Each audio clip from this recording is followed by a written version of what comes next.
So doing my job, pretty much worked on every generation of Jaguar there is now, from this old 30s SS right through to modern F-types. So in our job, there's no real difference between an old SS like this to a more modern Mini. They all need servicing and maintenance. So obviously we've already serviced the engine, and the brakes have been removed and stripped and sent for repair because the customer was complaining of squealing.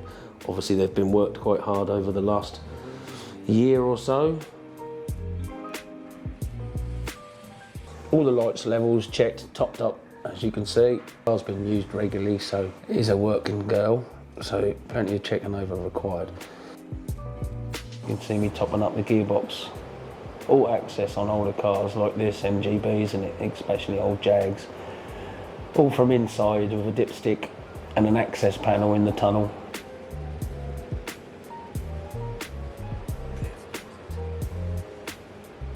Because this car is used, as we say.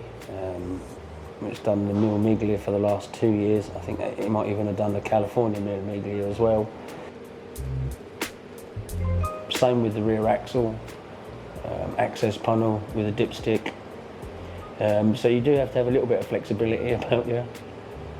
There we go.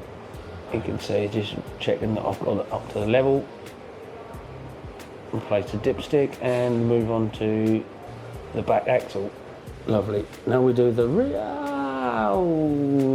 diff, remove the cover behind the seats.